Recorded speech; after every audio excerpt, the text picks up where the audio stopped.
Innocence of Hillary by Daniel Greenfield. When the father of Tyrone Woods finally got a moment with the Secretary of State of the United States, she assured him that justice would be done for his murdered son. Hillary Clinton told Charles Woods, "We will make sure that the person who made that film is arrested and prosecuted." The video that the Secretary of State and past and future presidential candidate was referring to was a YouTube trailer for The Innocence of Muslims. At Andrews Air Force Base, Hillary told the families, "We've seen rage and violence directed at American embassies over an awful internet video that we had nothing to do with."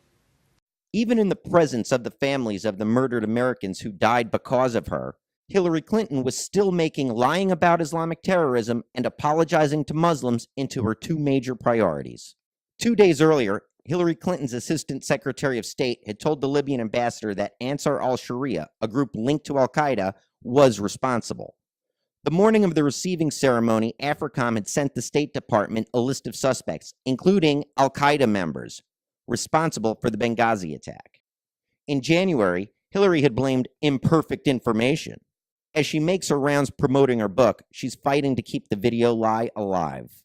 In Hard Choices, Hillary claims that there were, quote, scores of attackers that night, almost certainly with differing motives. It is inaccurate to state that every single one of them was influenced by this hateful video. It is equally inaccurate to state that none of them were. Since it's impossible to disprove a negative, it would be equally inaccurate to state that none of the attackers were influenced by a frustrated passion for Hillary Clinton. Since there's no way to disprove the possibility that at least one of the attackers was motivated by the video, by love for Hillary, or by hallucinations induced by bath salts, it's inaccurate to state that none of the attackers carried a torch for Hillary, were angry at a YouTube video, or were tripping on bath salts.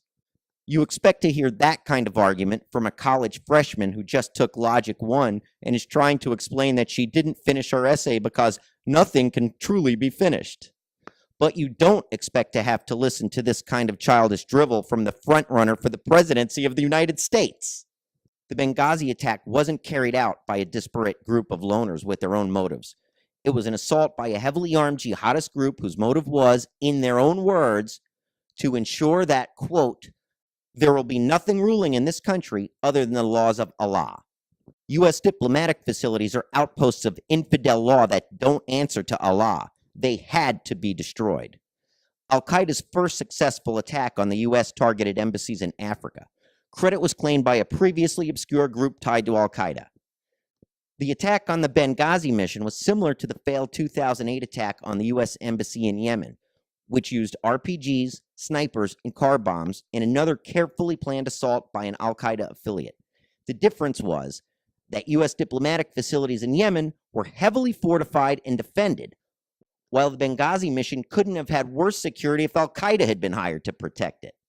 And considering the complex affiliations of the Martyrs of 17 February Brigade that was hired and then not paid to protect the mission, that is conceivably what did happen.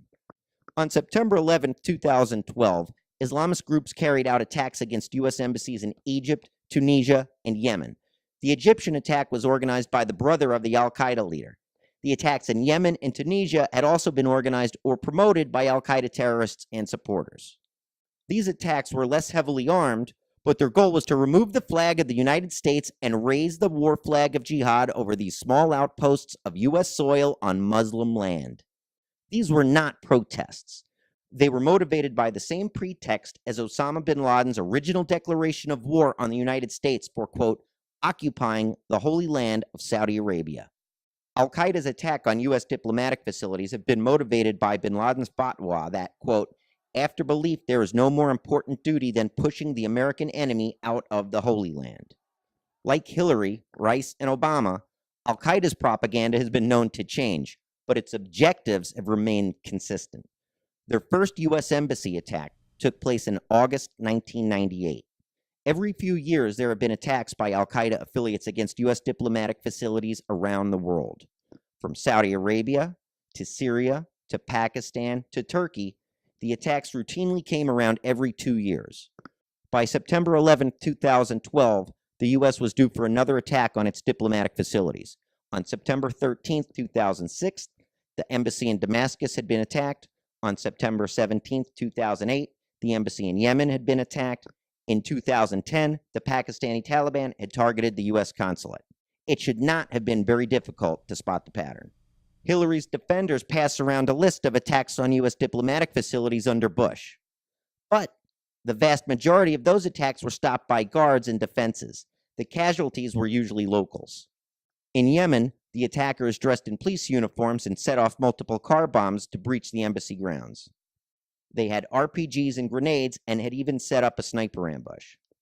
And they still did not succeed in killing a single American diplomat, let alone in overrunning the facility. The only American citizens killed were Yemenis related to a wanted U.S. al-Qaeda terrorist. That was what an attack on a U.S. diplomatic facility looked like under Bush. That is what should have happened in Benghazi if Hillary had done her job. Instead of the Benghazi facility had a weak perimeter, incomplete fence, video surveillance needed repair. Even according to the board that Hillary set up to whitewash her conduct. But according to Hillary, I'm not equipped to sit and look at blueprints to determine where the blast walls need to be or where the reinforcements need to be. There are shades of Obama in that arrogant disdain. Hillary admitted that the facility was in the top upper 10 highest risk locations, and yet she couldn't be bothered to check into its security? Are we to believe that she'll be equipped to look at war plans if she becomes president of the United States? Hillary was also unequipped to read cables from Ambassador Stevens begging for extra security. According to her, they were only addressed to her as a, quote, procedural quirk. So Hillary is innocent. Completely innocent. Some people below her may have screwed up by denying support and security to the Benghazi mission, and none of them were fired either. They, too, were innocent. The Benghazi attackers were only innocently reacting to a hateful video. The only guilty perpetrator that Hillary could find had an uploaded YouTube video. In The Innocence of Hillary, there is a preview of her administration. When things go wrong, someone else will be at fault because she wasn't equipped to look at the numbers or the maps. The buck won't stop with her, except as another, quote, procedural quirk. Someone else will always be the guilty party. If Los Angeles gets nuked, a protester burning a Koran will be locked up. If a passenger jet is bombed, someone offending Muslims on Twitter will be punished. There will always be someone else to take the fall. Someone who isn't a Muslim terrorist or Hillary Clinton.